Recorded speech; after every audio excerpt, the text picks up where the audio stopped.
Rencanamu indah,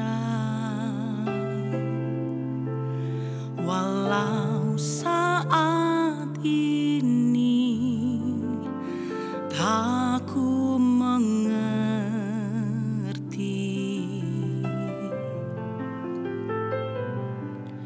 Engkau telah berfirman kan beri masa depan, damai sejahtera, penuh harapan.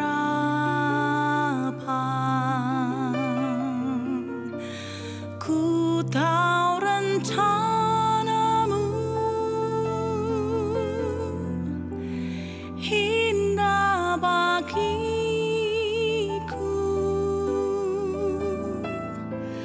Ku tahu kehendakmu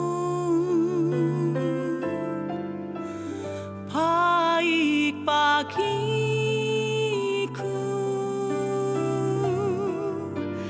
Ku tahu rancanganmu sempurna bagiku.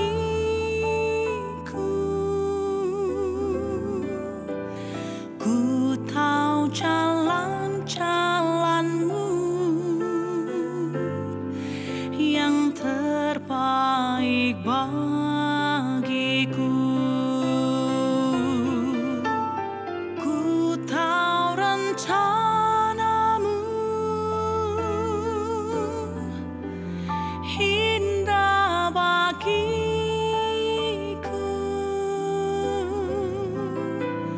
Ku tahu kehendakmu baik bagiku.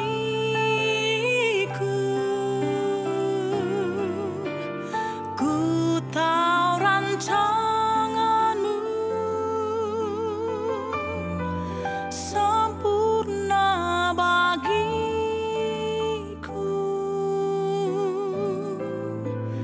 Ku tahu jalan-jalanmu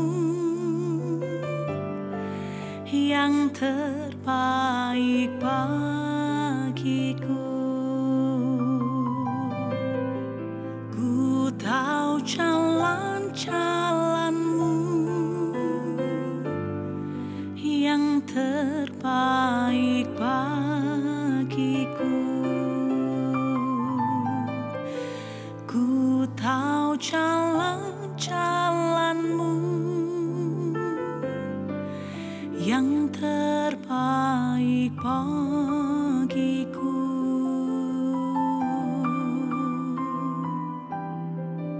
Sungguh rencanamu pasti yang terbaik bagiku. Tiada satu pun yang gagal di hidupku. Ada damai sejahtera.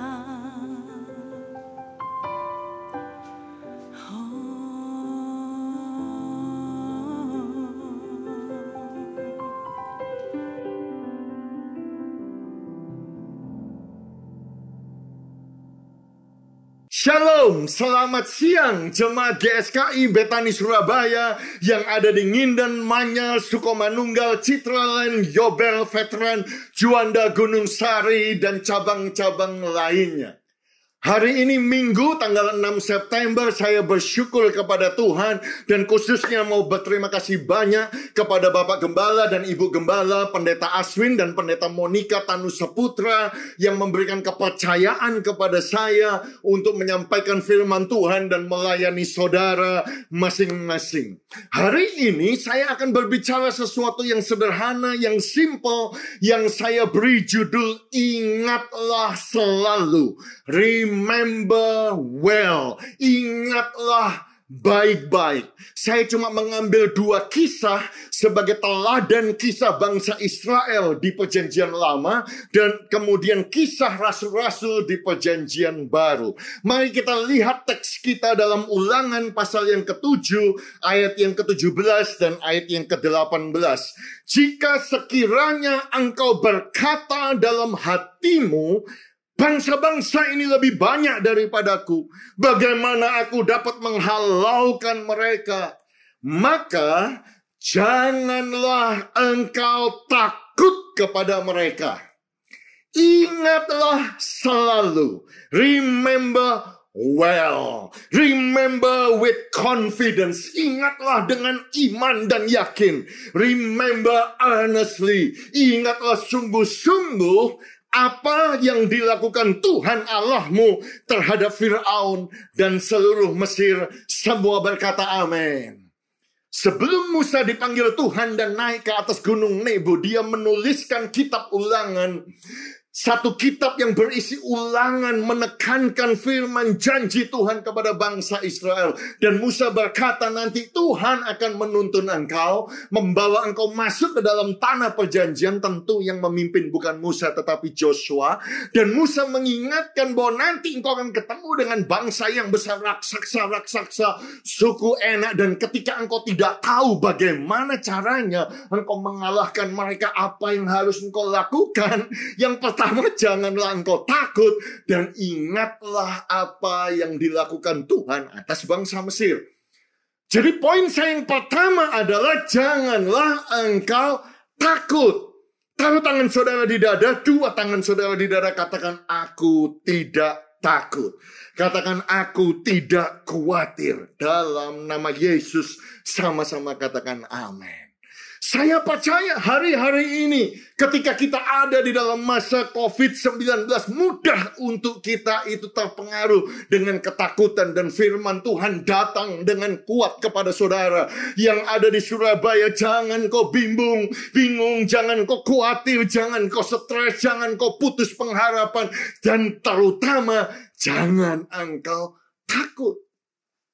Tetapi banyak orang berkata, Pak, masalahnya bukan ketakutan. Pak, masalahnya bagaimana caranya supaya saya bisa bayar tagihan? Pak, kapan saya bisa melihat COVID ini lewat? Kapan vaksin itu datang? Obat apa yang perlu saya makan? Dokter apa yang perlu saya cari? Koneksi apa? Bagaimana saya bisa bayar tagihan? Anak-anak nggak bisa sekolah, masa depan kita bagaimana? Dengar, saya mengerti ada banyak pertanyaan-pertanyaan dalam hati saudara. Tetapi saya perlu menyatakan ini bahwa pertanyaan-pertanyaan yang salah itu berbahaya. Ya, pertanyaan-pertanyaan yang salah itu sebetulnya adalah racun buat iman kita. Ya, justru pertanyaan-pertanyaan yang salah itu menunjukkan bahwa kita itu kurang percaya, atau menunjukkan bahwa kita itu sebenarnya khawatir dan takut. Bukankah Tuhan Yesus berkhotbah di Matius pasal yang ke-6 tentang hal kekhawatiran? Janganlah khawatir akan hidupmu, janganlah khawatir akan apa yang hendak kamu makan dan minum, janganlah khawatir pula akan tubuhmu, apa yang hendak kamu pakai. Pandang burung-burung di langit, tidak menabur, tidak menuai, tidak mengumpulkan bekal dalam lumbung, namun diberi makan oleh Bapamu yang di sorga. Bukankah saudara dan saya jauh lebih berharga daripada burung-burung itu? Siapa sih di antara kita yang karena kekhawatiran bisa menambahkan 1 hasta saja, 1 detik saja dari usia atau jalan hidup kita? Nggak ada. Perhatikanlah bunga bakung yang ada di ladang, tumbuh tanpa bekerja, tanpa memintal. Namun Allah mendandani rumput di ladang yang hari ini ada dan besok dibuang ke dalam api. Tidakkah Tuhan terlebih lagi mendandani kamu? Hai orang yang kurang percaya. Perhatikan kesimpulan di ayat yang ke-31. Sebab itu jangan kamu khawatir dan berkata. Ya, sebab itu janganlah engkau khawatir dan bertanya, apa yang akan kami makan? Apa yang akan kami minum? Apa yang akan kami pakai? Apa yang harus aku lakukan? Bagaimana aku bisa mengalahkan bangsa yang besar? Bagaimana aku bisa melihat jalan keluar? Bukankah ini menunjukkan pertanyaan-pertanyaan yang salah? Ini menunjukkan bahwa sebetulnya kita ini khawatir dan takut. Seringkali saya berkata kepada jemaat, makanya peperangan yang paling penting yang harus kita menangkan adalah peperangan di antara kedua telinga. Sekali lagi saya ulangi, kalau engkau mau menang di dalam hidup ini, engkau harus menang di dalam peperangan di antara kedua telinga. Maksud Bapak apa? Ya, di antara kedua telinga ini. Telinga kanan dan telinga kiri. Karena telinga kanan dan telinga kiri sering mendengar berita yang negatif. Dan di antara kedua telinga ada dua mata yang melihat perkara yang negatif. Dan di antara kedua telinga ada pikiran kita ini. Dan kalau kita bisa menang di dalam pemikiran kita ini, di dalam hati kita ini, saudaraku, kita akan menang di dalam kehidupan ini. Dan Daud mengajarkan satu nasihat kepada kita di dalam Mazmur 105 ayat yang keempat. Dan ayat ini penting sekali. Kenapa? Karena Ezra itu mengulangi dan mengutip ayat ini di 1 Tawarikh pasal yang ke-16, ayat yang ke-11. Jadi kalau ada ayat yang diulang-ulang di dalam Alkitab, berarti itu penting sekali. Dan bunyinya demikian, carilah Tuhan dan kekuatannya. Carilah wajahnya selalu. Bagaimana kita mencari kekuatan dan wajah Tuhan? Sederhana di ayat yang kelima. Ingatlah perbuatan-perbuatan ajaib yang dilakukannya. Ingatlah mujizat-mujizatnya. Jadi kita perlu mengingat dan tidak boleh melupakan apa yang Tuhan sudah buat dalam hati kita, dalam hidup kita ini. Makanya di dalam Mazmur 106, saudaraku, ya, ditulis demikian, namun diselamatkannya mereka oleh karena namanya, untuk memperkenalkan keperkasaannya. Dihardiknya laut Teberau sehingga kering. Di bawahnya mereka berjalan melalui samudera raya, seperti melalui padang gurun. Demikian diselamatkannya mereka dari tangan pembenci. Ditebusnya mereka dari tangan musuh. Air menutupi para lawan mereka, seorang pun daripada mereka tiada yang tinggal.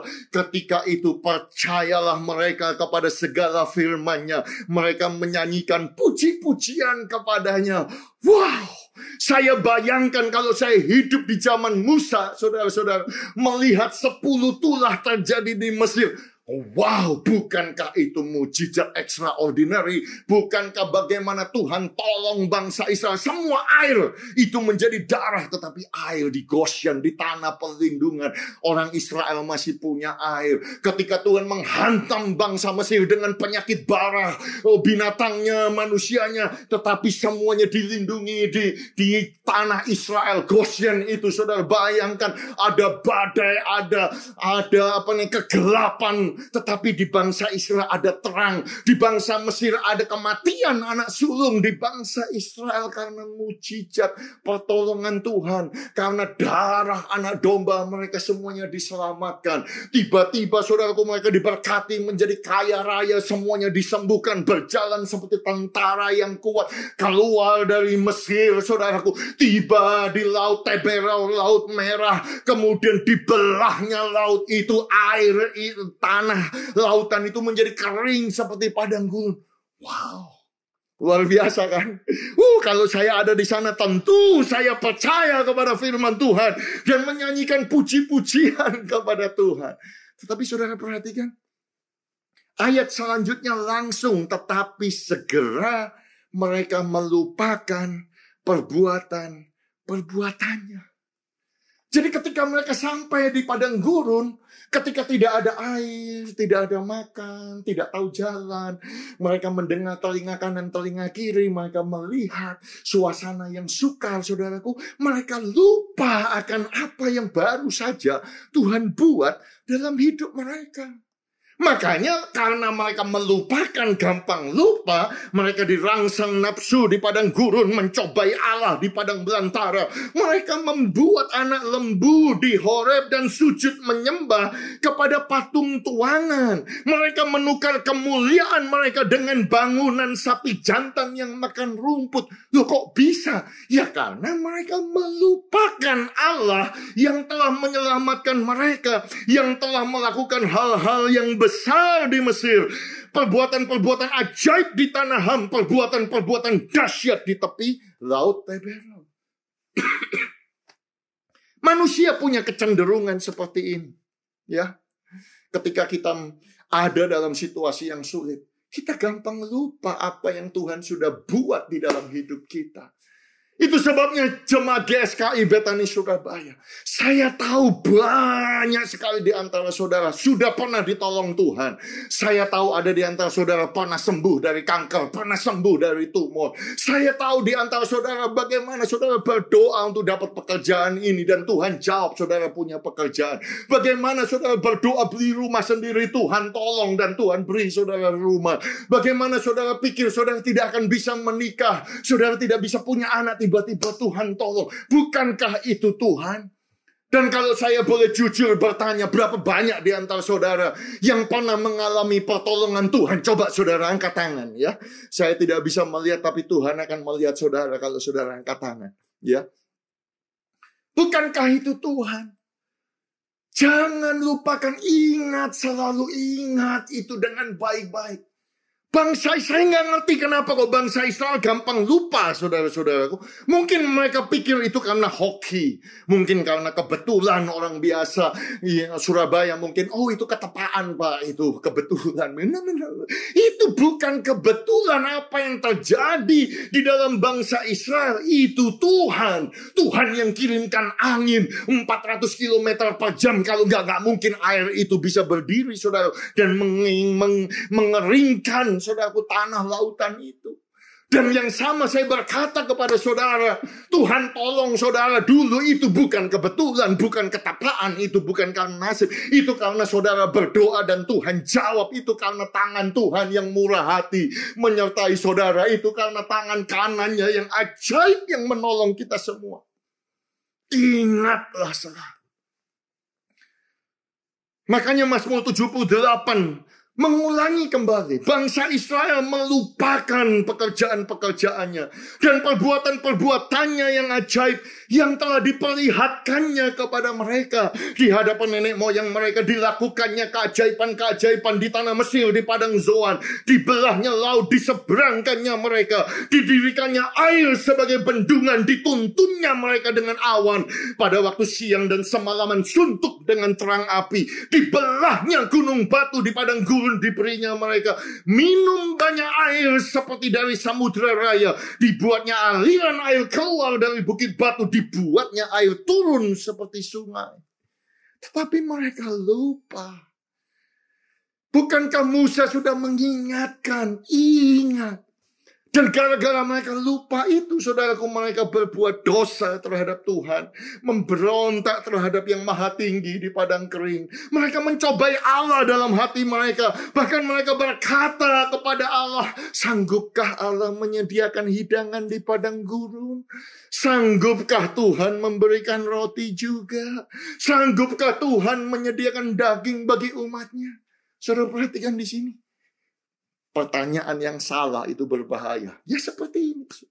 Makanya saya pun belajar, saudara-saudaraku, hari-hari ini bukan saja saudara di Surabaya yang sukar, kami pun di Australia sukar.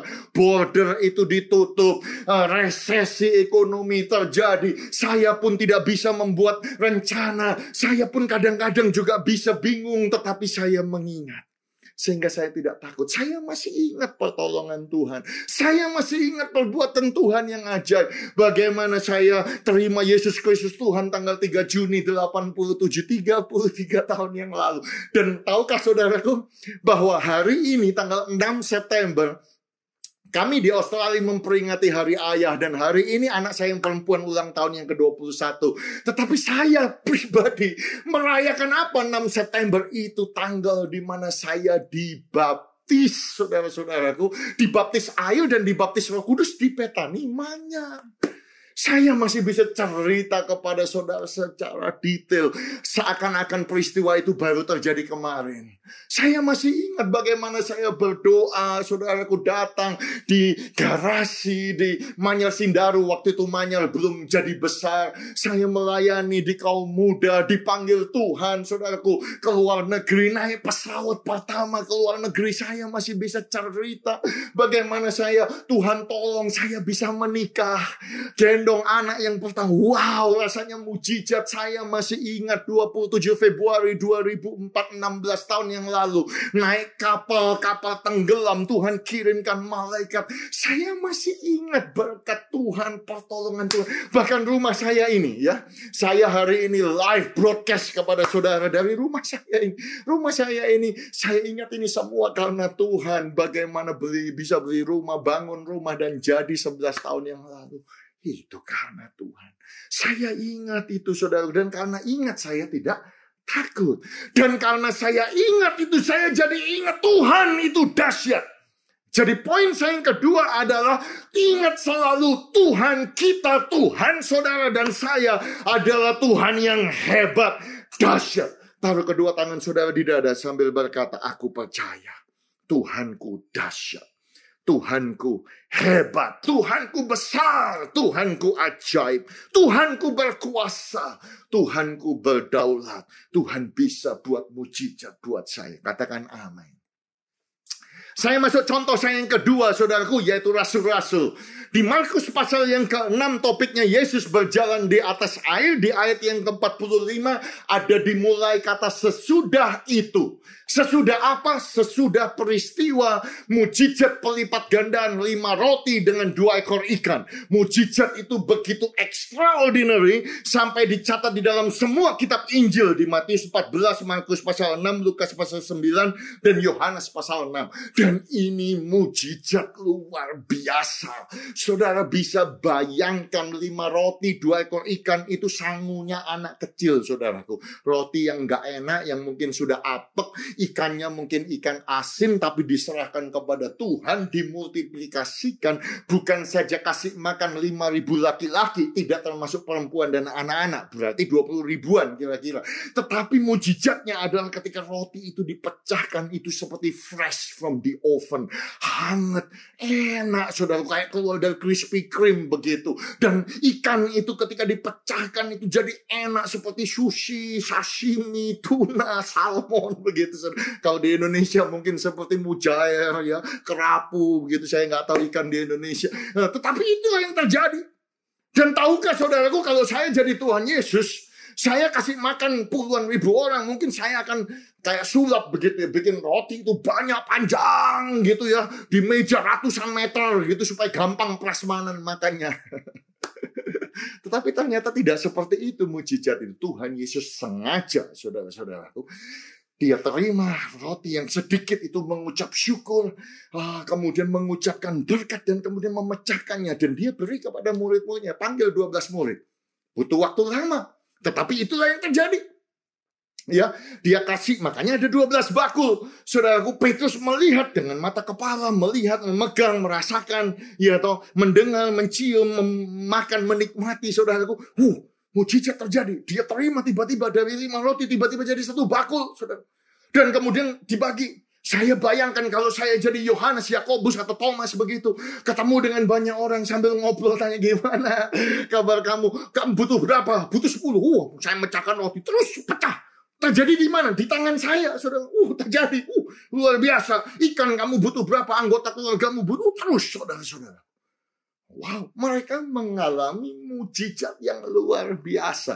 Dan setelah mereka pesta, menyanyikan pujian, saya bayangkan percaya kepada firman-Nya, percaya kepada khotbah Tuhan Yesus. Sesudah itu Tuhan menyuruh mereka berangkat naik perahu dulu ke seberang, ke Betsaida, karena Tuhan Yesus mau berdoa.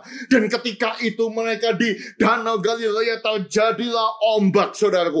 Badai, angin, sakau. Sampai jam 3 malam mereka takut. Kemudian Tuhan Yesus datang, berjalan di atas air. Mereka terkejut, mereka bilang, hantu, hantu, hantu. Dan Tuhan ngomong, tenanglah, aku ini, jangan takut. Lalu ia naik ke perahu mendapatkan mereka. Angin pun redalah. Mereka sangat tercengang dan bingung. Kenapa mereka bingung, saudaraku? Di ayat yang ke-52 dikatakan, sebab sesudah peristiwa roti itu, mereka belum juga mengerti dan hati mereka tetap degil. Mereka belum mengerti peristiwa roti. Bahasa Inggrisnya lebih jelas. For they fail to consider, they fail to understand the teaching and the meaning of the miracle of the loaves. Mereka tidak mengerti, mereka tidak understand. Mungkin mereka pikir itu kebetulan begitu, atau cuma terjadi pada saat itu. Mereka tidak mengerti bahwa Tuhan yang bisa melipat gandakan 5 roti dan 2 ekor ikan, Tuhan yang bisa bikin roti itu jadi enak dan sisa 12 bakul setelah sekian banyak orang makan kenyang, itu adalah Tuhan yang hebat, Tuhan yang dahsyat. Karena mereka tidak mengerti Tuhan mereka dahsyat, jadi ketika di kapal ada angin badai takut mereka. Dan saya mau mengingatkan kepada saudara bahwa Tuhan kita itu dahsyat. Tuhan kita itu hebat. Memang hari-hari ini kita ada di dalam perahu kehidupan kita. Ada banyak angin sakal, ada banyak angin. Tetapi saya mau saudara ingat selalu Tuhan kita dahsyat, saudara-saudara.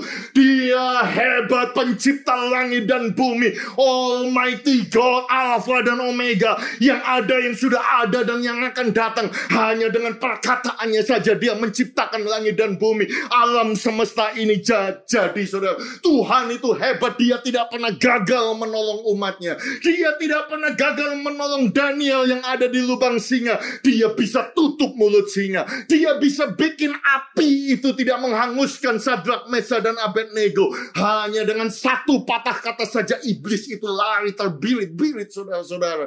Hanya dengan satu patah kata saja sakit penyakit sembuh. Gunung itu akan pindah, saudara-saudaraku. Hanya dengan satu patah kata saja dia sanggup melakukan mujizat atas hidup saudara. Sebab namanya begitu hebat dan berkuasa. Hadiratnya begitu penuh dengan kuasa. Dan namanya adalah nama di atas segala nama. Nama itu adalah Yesus Kristus Tuhan. Dan semua yang ada di bawah langit ini, di atas muka bumi ini, dan di bawah muka bumi ini, dan segala lidah akan mengaku dan bertekuk lutut kepada nama Yesus. Sebab dia adalah Tuhan. Bagi kemuliaan Allah Bapa. Tuhan kita dahsyat, Tuhan kita hebat. Ingat akan hal itu.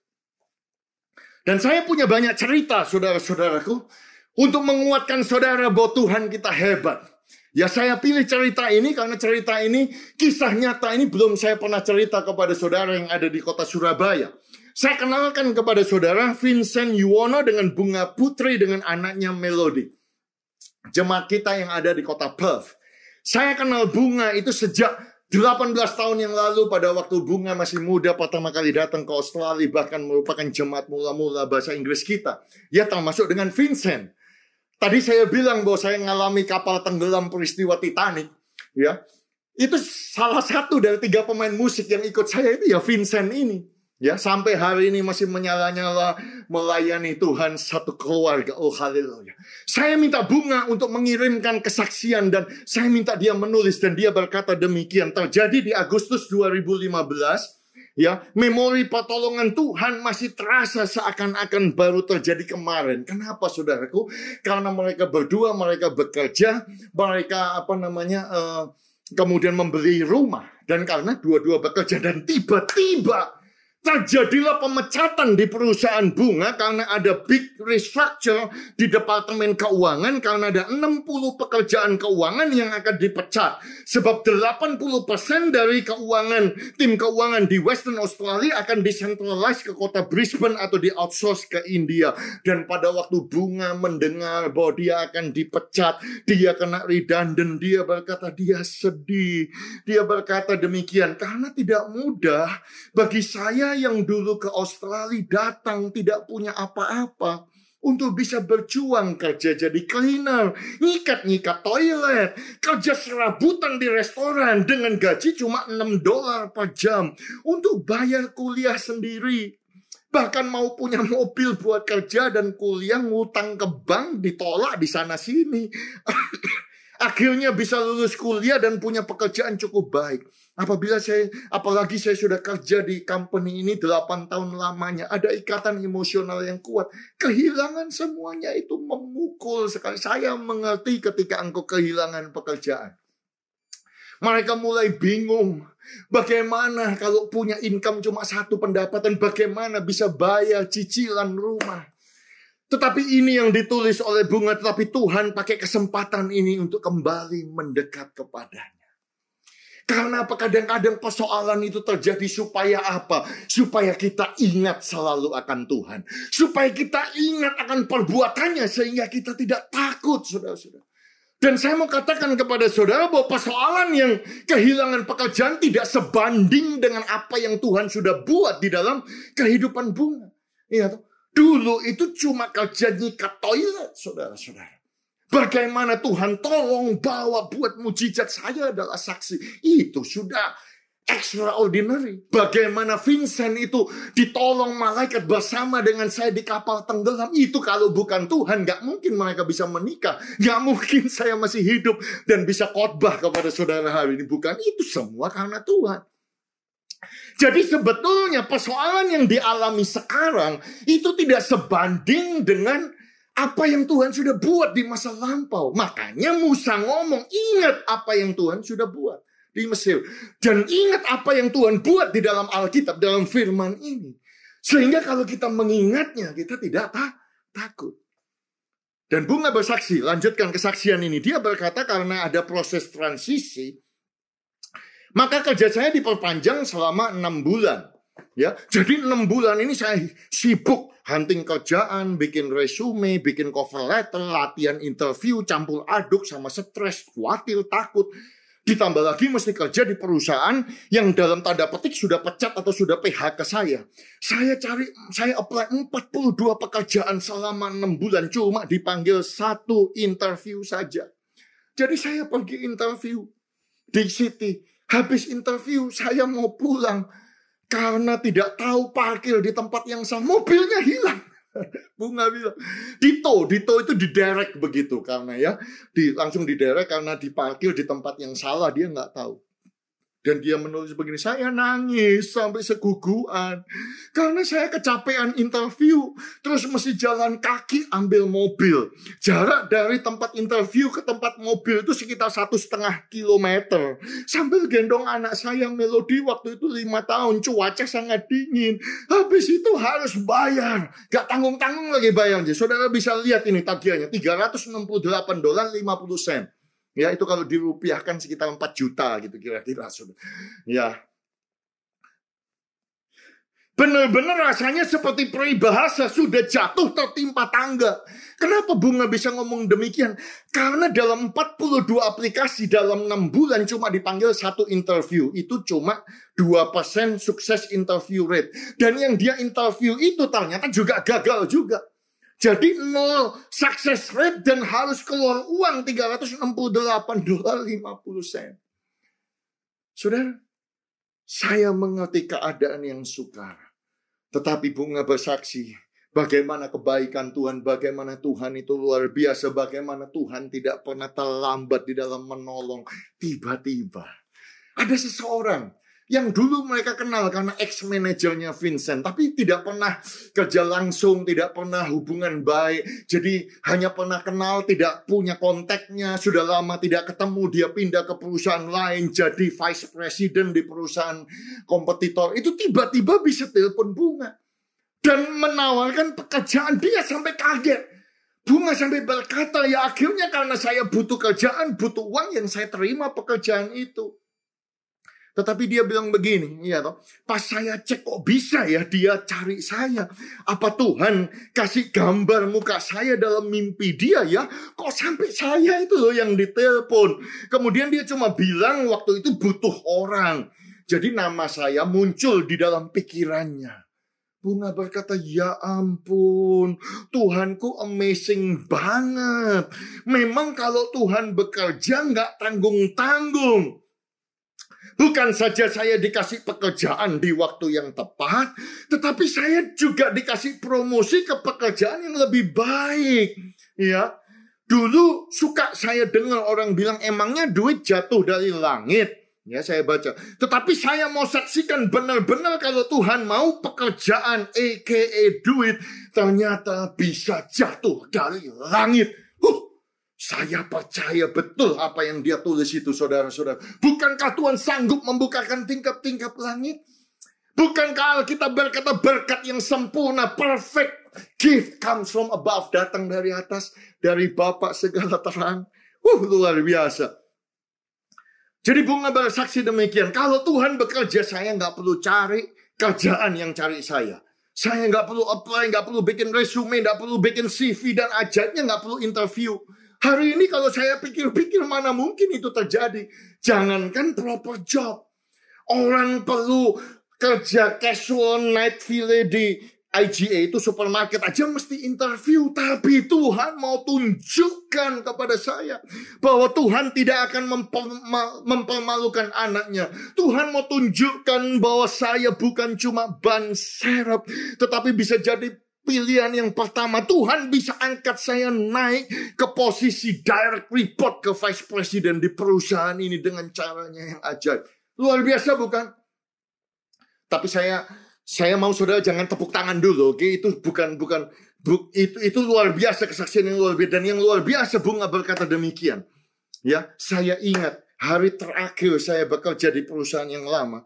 Besoknya saya sudah langsung kerja di perusahaan yang baru.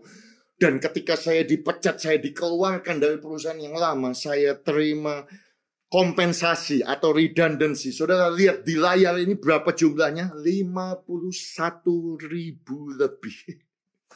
Luar biasa bukan? Sekarang saudara bisa tepuk tangan kepada Tuhan. Tuhan itu ajaib, Tuhan itu dahsyat, Tuhan itu luar biasa. Haleluya.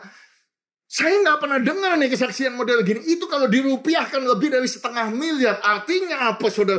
Artinya Tuhan tidak akan mempermalukan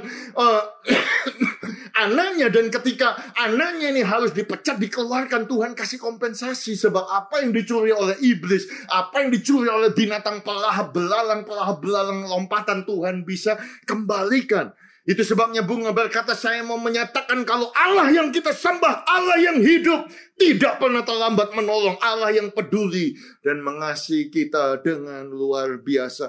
Dan biarlah saudara dan saya hari ini kita mengingat Tuhan itu dahsyat. Dan poin saya yang ketiga, apa yang perlu kita ingat selalu? Pertolongan Tuhan bukan cuma satu kali. Sekali lagi saya ulangi ya. Statement ini, pertolongan Tuhan bukan cuma satu kali. Taruh tangan saudara di dada sambil berkata, saya percaya pertolongan Tuhan buat saya bukan cuma satu kali, tetapi berulang-ulang. Pertolongan Tuhan itu terus menerus. Sebab Tuhan terus menerus menolong. Tuhan tidak pernah berhenti menolong. Dalam nama Yesus, katakan amin. Oh, hari ini saudaraku, saya tahu saya jauh di benua yang berbeda. Saya pun tidak tahu kapan saya bisa datang ke Surabaya, tetapi saya mau menguatkan poin ini. Buka roh saudara besar-besar sekali lagi. Pertolongan Tuhan bukan cuma satu kali, tetapi berulang-ulang terus menerus sampai pada akhirnya. Itu sebabnya saya mau mengutip apa yang Rasul Paulus katakan kepada gerejanya di Filipi. Akan hal ini aku yakin sepenuhnya. I'm fully convinced and I'm fully confident on this very thing. Apa yang Paulus yakin, yaitu Tuhan, yaitu Ia yang memulai pekerjaan yang baik di antara engkau akan meneruskannya sampai pada akhirnya, pada hari Kristus Yesus. Dia tidak akan berhenti, dia terus bekerja. Tuhan will continue to perfect and to complete it until the day of Jesus Christ. Dia tidak akan pernah berhenti. Oh, haleluya. Kembali kepada cerita rasul-rasul itu. Kalau saudara melihat Markus pasal 8 ayat 14. Kemudian Ternyata murid-murid Yesus lupa membawa roti. Hanya sebuah saja yang ada pada mereka dalam perahu. Mereka cuma punya satu roti ya. Ya ini satu roti ini seperti ini. Mereka mulai bingung di kapal sudah. Lalu Yesus mengajar berjaga-jagalah dan awaslah kepada ragi Farisi dan ragi Herodes. Itu maksudnya hati-hati dengan pelajaran mereka begitu. Tapi mereka berpikir-pikir seorang berkata kepada yang lain, itu dikatakannya karena kita tidak mempunyai roti. Dan ketika Tuhan Yesus mengetahui apa yang mereka perbincangkan, marah Tuhan Yesus, saudara-saudara. Karena melihat mereka itu bingung di kapal cuma punya satu. Gimana ini makannya ya? Aku bagi ini punya aku, ini punya aku. Saudara bingung. Mana cukup? Aku lapar sekarang. Mereka bingung, cuma punya satu. Makanya Tuhan Yesus ngomong, mengapa kamu memperbincangkan soal tidak ada roti? Hai orang-orang yang kurang percaya. Belum jugakah kamu faham? Belum jugakah kamu mengerti? Telah degil ke hatimu? Kamu loh punya mata, tidakkah kamu melihat? Kamu punya telinga, tidakkah kamu mendengar? Tidakkah kamu ingat lagi pada waktu aku memecah-mecahkan 5 roti untuk 5.000 laki-laki itu? Berapa bakul penuh potongan-potongan roti kamu kumpulkan? Jawab mereka, 12 bakul. Tidakkah kamu ingat pada waktu 7 roti untuk 4.000 orang itu, berapa bakul penuh potongan-potongan roti kamu kumpulkan? Jawab mereka, 7 bakul. Lalu katanya kepada mereka, masihkah kamu belum mengerti? Mungkin ada di antara saudara hari ini, saudara dan saya cuma punya satu roti. Kita bingung sama roti ini. Dan Tuhan mengingatkan. Ingat, gak punya mata, gak punya telinga. Ingat, murid-murid itu jangan tiru teladan murid-murid. Mereka lihat mujizat 5 roti dengan 2 ekor ikan, saudara-saudaraku. Luar biasa. Mereka naik kapal, ada badai. Mereka takut Tuhan Yesus memberhentikan badai. Setelah itu peristiwa 4.000 orang. Saudara perlu tahu bahwa pelipat gandaan itu bukan terjadi 1 kali, itu 2 kali dan itu peristiwa yang berbeda. Ya, jelas berbeda, bukan sama. Yang satu jelas 5.000 laki-laki tidak termasuk perempuan dan anak-anak. Yang satu adalah 4.000 laki-laki tidak termasuk perempuan dan anak-anak. Yang ini dengan 5 roti dengan 2 ekor ikan. Yang ini dengan 7 roti dengan ikan yang kecil-kecil. Yang ini Alkitab jelas menuliskannya duduk di rumput yang hijau. Yang ini duduk di atas tanah. Yang ini terjadi, saudaraku, di Betsaida dekat dengan Laut Galilea. Yang satu terjadi di daerah Dekapolis. Ini terjadi untuk bangsa Israel. Ini terjadi untuk the Gentile, bangsa yang asing. Itu sebabnya sisa 12 bakul, karena Tuhan mau bicara sisa 12 suku untuk bangsa Israel. Tuhan bisa pelihara. Ini sisa 7 bakul karena ada 7 bangsa Kanaan. Saya bisa berbicara tentang hal itu. Tetapi yang saya mau menguatkan kepada saudara, saya tidak habis pikir. Kalau saudara dan saya lihat 5 roti 2 ekor ikan itu bisa multiplikasi, yang ini bisa jadi enak, jadi mengembang begitu, saudara-saudaraku. Ya. Kemudian beberapa bulan kemudian, ya karena daerahnya berbeda. Saudara harus tahu daerahnya beda ya. Januari yang kemarin saya selalu datang ke Takba ya. Di tepi Laut Galilea ini yang di Betsaida. Tetapi saya sebetulnya Januari kemarin mau yang ke daerah Dekapolis ini. Tapi nggak keburu. Lain kali saya akan pergi ke tempat itu, Bapak Ibu ya. Nah, kalau Bapak Ibu dan saya mengalami mujizat 5 roti dengan 2 ekor ikan, Tuhan bisa melipat gandakan ya. Dan kemudian kita naik kapal, Tuhan menenangkan badai. Dan kemudian berapa bulan kemudian kita pergi ke tempat yang jauh, tidak ada roti, ya toh. Kasih makan 4.000, kan harusnya ingat, waktu itu nggak punya uang 200 dinar, ngapain kok bingung? Tempat yang sunyi, tempat yang sepi, harusnya kalau saya jadi murid-murid, saya bilang, Tuhan Yesus, cuma ada 7 roti, tolong lipat gandakan, karena Tuhan pernah buat. Tuhan yang pernah buat, dia bisa buat lagi. Dan akhirnya Tuhan buat lagi, saudara-saudara. Mujizat terjadi. Dan setelah melihat mujizat yang terjadi, sekarang ada peristiwa yang beda lagi di kapal. Rotinya cuma 1. Duh. Terus takut. Terus bisa khawatir. Duh, kok nggak ingat? Gitu. Kok kalah peperangan di antara dua telinga melihat cuma satu, melihat kekurangan. Kok ya lupa Tuhan itu bisa bikin 5.000 roti menenangkan badai. Ya toh, 4.000 orang, saudara-saudara. Dan Tuhan yang sama yang menolong mereka memberi makan 5.000 orang. Tuhan yang sama yang menenangkan badai, menyelamatkan mereka. Bukan satu kali di Laut Galilea, berulang-ulang. Saudaraku, Tuhan yang sama yang bisa bikin mujizat untuk 4.000 laki-laki, saudaraku. Adalah Tuhan yang sama yang bisa menolong mereka, saudaraku. Di kapal pada saat mereka punya 1 roti saja.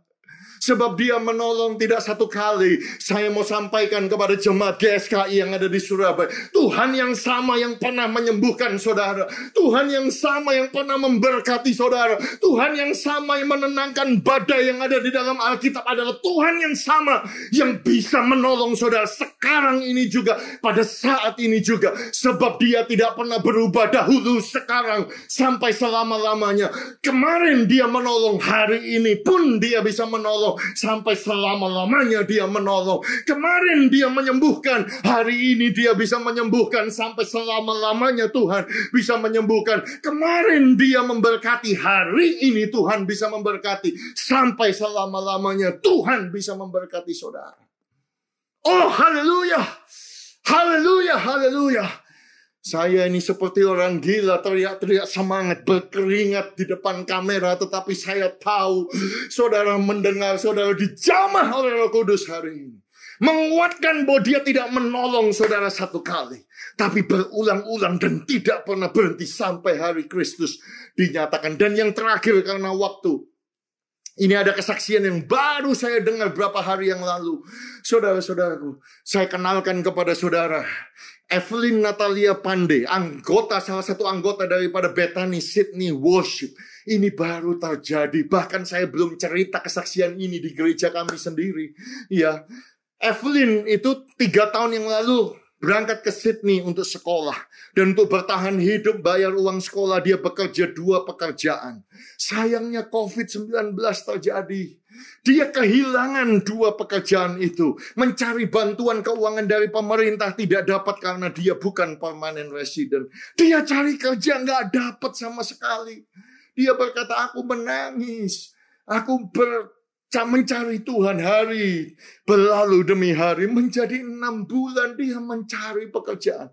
Ya, berapa minggu yang lalu kirim teks kepada saya, tolong doakan saya apply kerjaan traffic controller. Saya sampai bingung, saudara, ini perempuan mau kerja traffic controller, mana cocok begitu. Itu betul-betul desperate. Harus bayar kebutuhan, tabungan sudah 0. Sampai dia berkata, aku sampai nangis, sudah hilang air mata, sudah nggak bisa keluar karena demikian.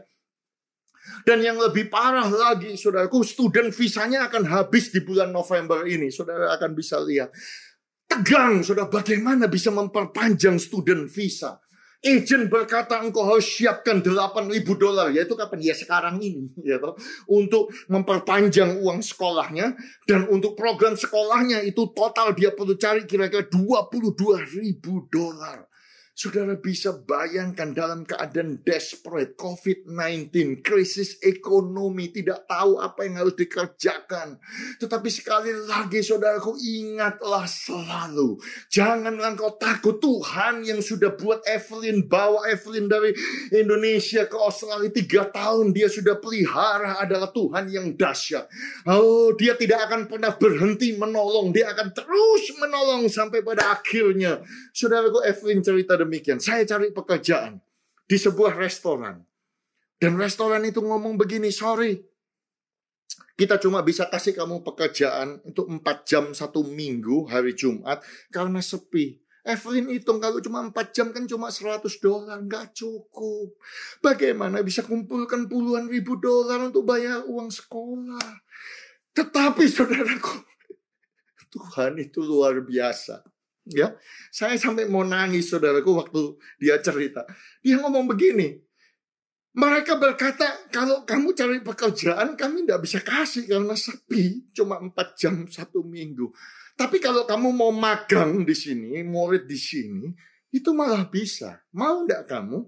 Kamu magang di sini, kami bayarin kamu sekolah jadi koki eksekutif di TIF selama 2 tahun. Itu semuanya gratis. Engkau di training langsung. Dan karena engkau di training, engkau kerja di commercial kitchen. Itu cuma 30 jam per minggu. Tapi bukannya gratis, tetapi kami akan bayar kamu $600 per minggu. Dan 2 tahun kemudian kamu akan selesai jadi eksekutif chef. Ya, atau punya sertifikat. Itu adalah jalur mendapatkan permanent resident. Dan kalau kamu sudah jadi eksekutif chef, kamu bisa dapat gaji sampai $15.000 per bulan.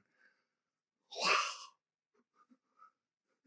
Tuhan itu luar biasa, saudara-saudara. Tuhan itu dahsyat, Tuhan itu ajaib, saudaraku. Tuhan itu luar biasa.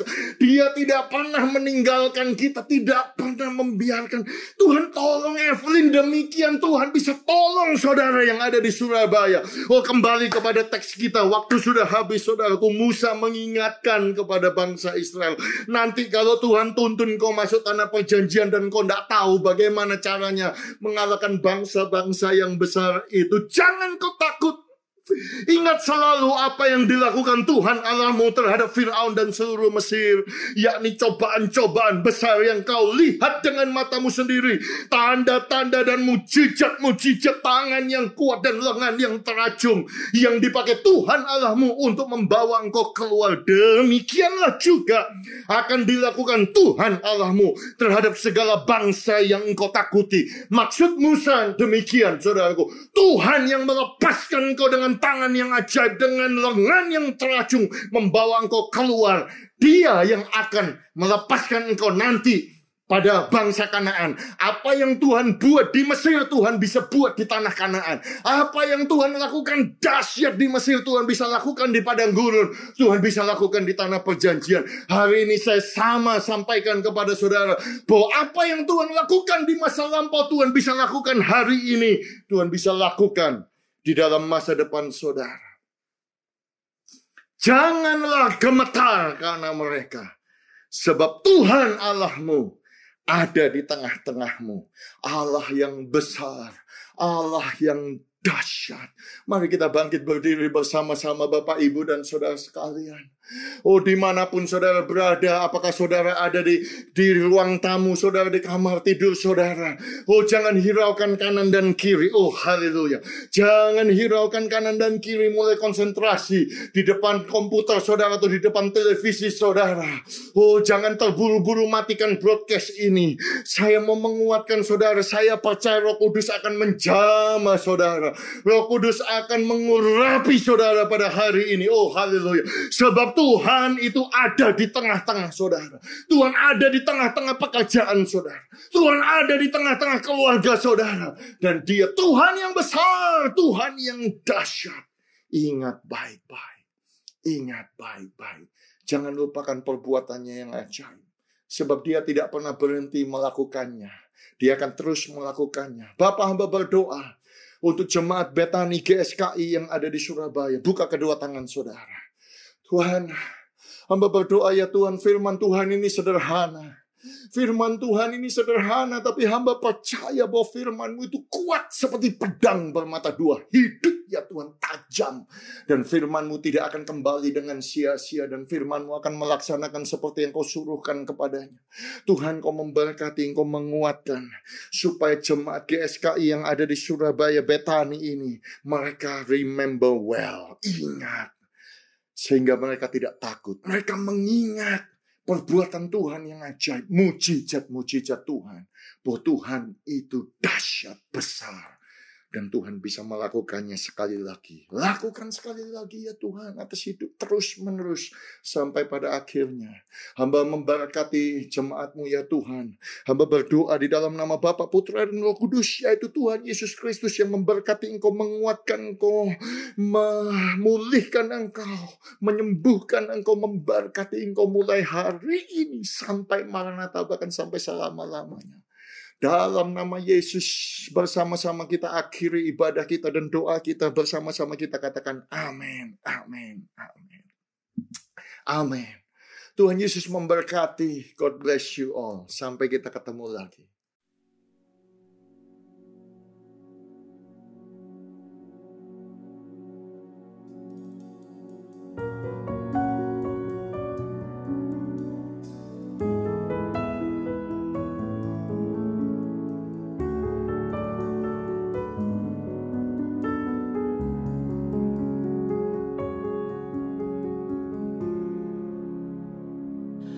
Ku sadar tak semua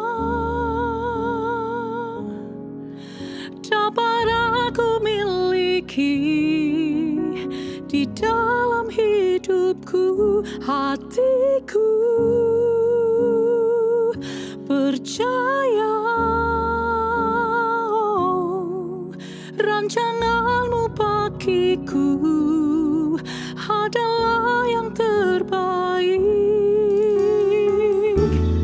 Walau ku tak dapat melihat semua rencanamu, Tuhan, namun hatiku tetap memandang padamu. Kau tuntun langkahku, walau ku tak dapat berharap atas kenyataan hidupku, namun hatiku tetap memandang padamu. Kau ada untukku.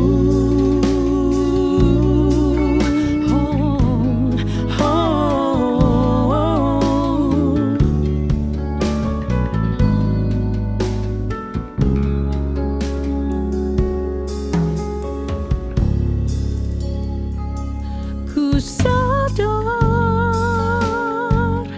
tak semua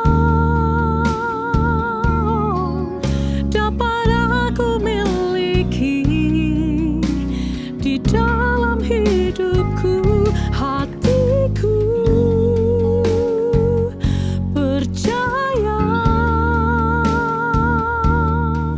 rancanganmu bagiku adalah yang terbaik. Walau ku tak dapat melihat semua rencanamu, Tuhan, namun hatiku tetap memandang padamu.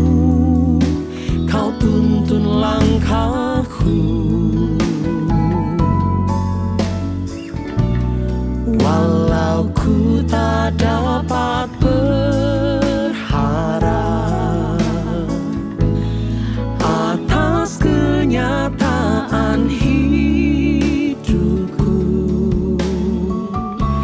namun hatiku tetap memandang padamu.